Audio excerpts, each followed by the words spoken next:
لا حول ولا قوة إلا بالله العلي العظيم حسبنا الله ونعم الوكيل نعم المولى ونعم النصير اعوذ باللہ السمیع العلیم من الشیطان اللعین الرجیم بسم اللہ الرحمن الرحیم الحمد للہ رب العالمین والصلاة والسلام علی خاتم النبیین وعلی آلہ الطاہرین۔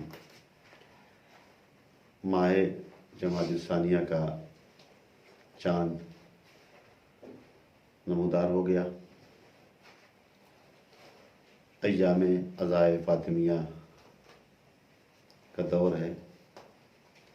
بنت رسول پیغمبر اسلام صلی اللہ علیہ وآلہ وسلم کے بعد بعض روایات کی بنیاد پر 75 دن اور بعض روایات کی بنیاد پر 95 دن زندہ رہیں، لہذا 13 جمادی الاول سے لے کر 3 جمادی الثانیہ تک عالم اسلام میں غم و عالم کی کیفیت طاری ہوتی ہے اور شہزادی عالم کی یاد میں مجالس اعزاء منعقد ہوتی ہے۔ ماہ جمادی الثانیہ خاص طور پر اگر دیکھا جائے تو شہزادی کی شہادت کی تاریخ سے لے کر 20 جمادی الثانیہ شہزادی کی ولادت کی تاریخ تک شہزادی سے منسوب ہے، لہٰذا اگر اس مہینے کو ماہ زہرہ کے نام سے یاد کیا جائے تو وجہ ہوگا۔ ایک اور مناسبت جس کے پیش نظر اسے ماہ زہرہ کا نام دیا جا سکتا ہے، اگر اس کے بعد آنے والے مہینوں کے تسلسل کو دیکھا جائے تو ہماری روایات کے مطابق ماہ مبارک رمضان اللہ کا مہینہ ہے، ماہ شعبان پیغمبر اسلام صلی اللہ علیہ وآلہ وسلم کا مہینہ ہے، اور ماہ رجب اگرچہ روایات میں تذکرہ یہ ہے کہ اللہ کا مہینہ ہے، لیکن ماہ رجب میں مولا کائنات حضرت علی ابن ابی طالب علیہ السلام کی ولادت باسعادت ہونے کی وجہ سے ساری دنیا یہ جانتی ہے کہ یہ مہینہ مولا کائنات حضرت علی ابن ابی طالب علیہ السلام سے منسوب ہے، لہٰذا اگر ماہ رجب مولا کائنات سے منسوب ہے، ماہ شعبان پیغمبر اسلام صلی اللہ علیہ وآلہ وسلم سے منسوب ہے، اور ماہ رمضان خداوند عالم سے منسوب ہے، تو یہ ترتیب ہمیں یہ بتاتی ہے کہ حق ہے کہ ماہ جمادی الثانیہ کو ماہ زہرہ اور ماہ شہزادی عالم قرار دیا جائے۔ مناسبات شہزادی فاطمہ زہرا سلام اللہ علیہ کے سیرت و کردار مختصر سی حیات ہے 18 برس کی، لیکن پوری عالم انسانیت کے لیے جو عظیم پیغامات ہیں اس مختصر سی حیات میں، وہ کائنات کو سعادت کی منزلوں سے ہمکنار کرنے کے لیے کافی ہیں۔ پیغمبر اسلام صلی اللہ علیہ وآلہ وسلم نے اپنی اس لخت جگر کو فاطمۃ بضعۃ منی کہہ کے اپنا ٹکڑا قرار دیا ہے، تو شہزادی نے اپنے پورے وجود سے بتا دیا کہ شہزادی اپنے اعمال کے اعتبار سے، اپنی سیرت کے اعتبار سے، اپنے کردار کے اعتبار سے، اپنے کارناموں کے اعتبار سے حقیقت میں رسالت کا ٹکڑا ہے۔ ہمارے معصومین علیہ السلام کی حیات اور ان کی سیرت عام طور پر جب بھی تذکرہ ہوتا ہے تو ہمارے ذہنوں میں یہ خیال پیدا ہوتا ہے کہ وہ سیرت ان کے لیے تھی، اس لیے کہ وہ بہت عظیم منزل پر فائز تھے، بھلا ہم ان کی طرح زندگی کہاں بسر کر سکتے ہیں، ہم ان کے نقش قدم پر کیسے چل سکتے ہیں۔ یقیناً ان ذوات مقدسہ کی ذات بہت بلند ہے، ان کا مرتبہ بہت بلند ہے، ہم کبھی بھی ان کے جیسے ان کی راہ پر ان کی طرح گامزن نہیں ہو سکتے، لیکن یہ حقیقت ہے کہ وہ ذوات مقدسہ اسی کائنات میں زندگی بسر کرتے تھے، انہی ہمارے جیسے افراد کے درمیان رہتے تھے، لہٰذا ان کے سیرت و کردار کو دیکھ کے یہ اندازہ لگایا جا سکتا ہے کہ مکر و فریب سے بھری ہوئی اس دنیا میں کس طرح پاکیزہ زندگی بسر کی جا سکتی ہے۔ شہزادی فاطمہ زہرا سلام اللہ علیہ کی زندگی کو اس اعتبار سے دیکھا جائے کہ وہ سماج میں رہیں، جہاں خواتین آپس میں ایک دوسرے کو مال و دولت کی بنیاد پر طعنے بھی دیتی ہیں، حسد بھی کرتی ہیں، لیکن اس کے باوجود شہزادی قناعت کے ساتھ بہت معمولی دنیا کے امکانات کے ساتھ اس انداز میں زندگی بسر کرتی ہیں کہ پوری کائنات کی عورتوں کے لیے مثال قائم ہو جاتی ہے۔ شہزادی فاطمہ زہرا سلام اللہ علیہ کے سیرت و کردار کو اس انداز میں دیکھا جائے کہ آپ کی زندگی کا ایک ایک لمحہ انسانی تربیت کے لیے ایک بہترین درس اور بہترین پیغام ہے۔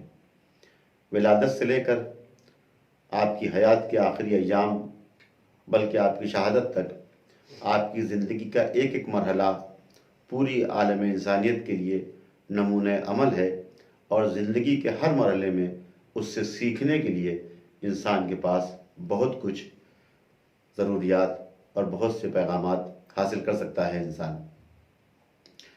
ولادت جس دور میں شہزادی کی ہوتی ہے، پیغمبر اسلام صلی اللہ علیہ وآلہ وسلم اسلام کا اعلان کر چکے ہیں۔ بعثت کے 5 سال کے بعد پوری مکے کی سرزمین پر جتنے افراد رہتے ہیں عام طور پر پیغمبر اسلام کے پیغام توحید سے برگشتہ ہو چکے ہیں، لہذا ولادت کے موقع پر مکے کی عورتوں نے آپ کی مادر گرامی جناب خدیجہ کا بائیکاٹ کیا ہے۔ تنہائی اور غربت کے ماحول میں آپ کی ولادت ہوتی ہے، لیکن خداوند عالم اپنی اس محبوب بندے کے لیے جنت سے ان خواتین کو خدمت خدیجہ کے لیے بھیجتا ہے جو خداوند عالم کی نظر میں باعظمت اور بامرتبہ ہیں۔ چنانچہ حوران جنت کے ساتھ وہ عظیم خواتین جناب مریم، جناب آسیہ، جناب ہاجرہ تشریف لاتی ہیں اور شہزادی کی ولادت ہوتی ہے۔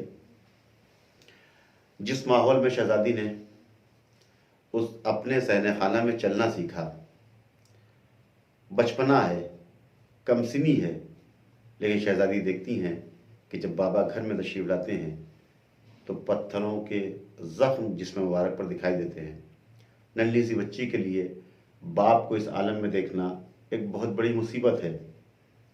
آہستہ آہستہ وہ موقع بھی آتا ہے جب اس پورے خانوادے کو شیب ابو طالب میں انتہائی سخت بائیکاٹ کا سامنا کرنا پڑتا ہے۔ مکے کی گرم پہاڑیوں کے درمیان ایک درہ ہے جسے شیب ابو طالب کہا جاتا ہے۔ پیغمبر اسلام اپنے تمام گھر والوں کو لے کر اس درے میں محصور ہو جاتے ہیں۔ رات کی اوس اور ٹھنڈک اور دن کی تیز دھوپ، چھوٹا سا گھرانہ جہاں نہ کھانے کا سامان ہے نہ پینے کے امکانات ہیں، انتہائی سخت زندگی شہزادی نے اپنے بچپنے کا دور اس شیب ابو طالب میں گزارا۔ مصائب اور تنگ دستی کی کیفیت یہ ہے کہ ملکۃ العرب ان مصیبتوں کی تاب نہ لا کر بیمار ہوئیں اور اسی دور میں آپ کی وفات ہو جاتی ہے۔ شہزادی ماں کے سایہ تربیت سے محروم ہونے کے بعد یہ محسوس کرتی ہیں کہ اب باپ کی غربت اور تنہائی کا سہارا صرف اور صرف ان کی ذات ہے، لہٰذا کسی مرحلے میں حرف شکایت زبان پر لانے کے بجائے اپنے باپ کے لیے سینہ سپر رہتی ہیں۔ باہر کی مصیبتوں سے تنگ آ کر پیغمبر اسلام جب گھر میں تشریف لاتے ہیں تو اپنی بیٹی کو دیکھ کر ایسا سکون محسوس ہوتا ہے کہ سارا غم و غصہ بھول جاتے ہیں۔ شہزادی آپ کے ساتھ ممتا کا وہ برتاؤ کرتی ہیں کہ پیغمبر اسلام کو محبت کے ساتھ یہ کہنا پڑتا ہے فاطمہ تو ام ابیہا، یقیناً فاطمہ نے بیٹی ہو کر ماں کی محبت کا وہ پاس و لحاظ رکھا کہ پیغمبر اسلام نے فاطمہ کو اپنے باپ کی ماں کی حیثیت سے نوازا۔ دنیا جانتی ہے کہ کائنات میں ماں کا مرتبہ سب سے بلند ہے۔ اسلامی روایت کے مطابق اگر ماں ناراض ہو تو انسان سخت ترین عذاب میں مبتلا رہتا ہے۔ پیغمبر اسلام صلی اللہ علیہ وآلہ وسلم کے دور کا واقعہ ہے۔ صحابی بیمار ہے، جھانکنے کی کیفیت ہے، انتہائی پریشان ہے۔ پیغمبر پوچھتے ہیں کیسا لگ رہا ہے؟ وہ کہتا ہے کہ ایک بھیانک شکل کا انسان میری طرف بڑھ رہا ہے، مجھے اس سے خوف محسوس ہو رہا ہے۔ پیغمبر پوچھتے ہیں اس کی ماں زندہ ہے؟ لوگ کہتے ہیں ہاں۔ پیغمبر اس کی ماں کے پاس جاتے ہیں اور پوچھتے ہیں کیا تو اپنے بیٹے سے ناراض ہے؟ وہ کہتی ہے ہاں، میرے بیٹے نے مجھے ستایا ہے۔ پیغمبر سفارش کرتے ہیں کہ میری وجہ سے اپنے بیٹے سے راضی ہو جا۔ وہ خاتون پیغمبر اسلام کے حکم پر اپنے بیٹے سے راضی ہو جاتی ہے۔ پیغمبر پھر اپنے صحابی کے پاس جاتے ہیں اور پوچھتے ہیں اب کیسا لگ رہا ہے؟ وہ کہتا ہے کہ اب وہ بھیانک شخص چلا گیا، اب ایک انتہائی خوبصورت شخص محبت کے ساتھ میری طرف بڑھ رہا ہے۔ اگر ماں ناراض ہو جائے تو صحابی پیغمبر بھی جاکنی کی کیفیت سے لے کر مصائب و آلام اور مشکلات میں مبتلا ہو جاتا ہے۔ لہٰذا ماں کی رضا بہت اہم ہے۔ اب دنیا دیکھے، جب عام ماں کی رضا کی یہ کیفیت ہے تو جو پوری امت کی ماں ہو اس کی عظمتوں کا عالم کیا ہوگا، اور جب امت کی ماں کی عظمت کا عالم یہ ہو تو جو خود پیغمبر اسلام کی ماں کی منزل میں ہو اس کی عظمتوں کا عالم کیا ہوگا۔ شہزادی نے اپنی محبت اور اپنے بہترین سلوک کے ذریعے پیغمبر اسلام صلی اللہ علیہ وآلہ وسلم کی ہر ممکن مدد اور نصرت فرمائی، اور بچپنے میں ہر طریقے سے پیغمبر اسلام کے لیے سہارا بنی۔ تاریخ میں مذکور ہے پیغمبر اسلام ایک مرتبہ مسجد الحرام میں نماز ادا کر رہے ہیں۔ ابو جہل اپنے کچھ ساتھیوں کے ساتھ بیٹھا ہوا ہے، دیکھ رہا ہے۔ آخر ابو جہل اپنے ساتھیوں سے مخاطب ہو کے کہتا ہے کہ فلاں محلے میں آج اونٹ ذبح کیا گیا ہے، کون ہے جو اس کی غلاظت اور اوجھڑی لا کر اس شخص کے جسم پر ڈال دے؟ ایک شخص بڑھتا ہے آگے اور وہ گندگی اور غلاظت لا کر پیغمبر اسلام کے جسم مبارک پر ڈال دیتا ہے۔ شہزادی کو معلوم ہوتا ہے، شہزادی کم سنی کے باوجود اپنے کو مسجد الحرام پہنچاتی ہیں، پیغمبر اسلام کے جسم مبارک کو صاف کرتی ہیں اور وہ گندگی ان دشمنوں کی طرف پھینک کر ان کی اس بات سے آگاہ کرتی ہیں کہ تم نے اللہ کے رسول کی شان میں جو گستاخی کی ہے یہ جرم ہے اور تمہیں اس جرم کی سزا مل کے رہے گی۔ بچپنے سے لے کر اپنی اس منزل تک جسے نوجوانی کی منزل کہا جاتا ہے، شہزادی مکے میں مصائب و آلام برداشت کرتی رہی۔ اس کے بعد جب شادی ہو کر اپنے شوہر کے گھر پہنچی تو تاریخ شاہد ہے، مختصر سا سامان جہیز کے لیے اسے لے کر جب پہنچتی ہیں مولا کائنات کے وہاں تو مدینے کی زندگی مولا کائنات کے لیے جنگ و جہاد کی زندگی ہے۔ اس دور میں گھر میں جو امکانات فراہم ہیں وہ انتہائی ضرورت کے اعتبار سے بہت کم اور ناچیز ہیں۔ ایسے عالم میں شہزادی گھر کے کاموں میں مصروف رہ کر جد و جہد کی زندگی بسر کرتی ہیں۔ گھر کے تمام کام شہزادی اپنے ہاتھوں سے انجام دیتی ہیں۔ چنانچہ تاریخی حقائق کی روشنی میں یہ واقعات ملتے ہیں کہ گھر میں آٹا تیار کرتے کرتے شہزادی کے ہاتھوں سے خون جاری ہو جاتا ہے۔ باہر سے پانی لانے کے نتیجے میں شہزادی کے پہلو پر نشان پڑ جاتے ہیں، لیکن شہزادی صبر و شکر کے ساتھ اپنی تمام ذمہ داریوں کو ادا کرتی ہیں اور مولا کائنات سے کبھی بھی آپ نے کسی چیز کی فرمائش نہیں کی۔ ایک موقع پر مولا کائنات نے اپنے گھر میں جب سائل کو لے کے آئے تو پوچھا بنت رسول کھانے کا کچھ سامان ہے؟ شہزادی نے کہا کہ کئی دن ہو گئے ہیں میں اور میرے بچے بھوکے ہیں۔ مولا کائنات نے کہا بنت رسول آپ نے مجھے بتایا کیوں نہیں؟ شہزادی فرماتی ہیں کہ اے علی مجھے شرم آتی ہے اپنے خدا سے کہ آپ کو کسی ایسی چیز کے بارے میں آپ سے مطالبہ کروں جس کا مہیا کرنا آپ کے لیے مشکل ہو۔ صبر و شکر کے ساتھ شہزادی نے کائنات میں جو مثال قائم کی ہے، رہتی دنیا تک انسان اسے اپنے سامنے رکھ کر اپنے لیے مسائل اور مشکلات کا حل تلاش کر سکتا ہے۔ اس وقت ہندوستان کے عظیم شاعر جناب شہزادی کونین کی اس غربت اور تنگ دستی کو کے حوالے سے فرماتے ہیں پیوندوں سے جب ہوگی غریبوں کو ندامت تب دل کو سہارا تیری چادر سے ملے گا۔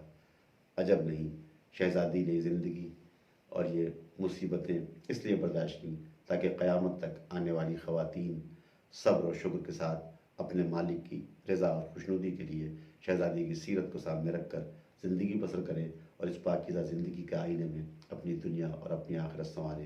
وآخر دعوانا ان الحمد للہ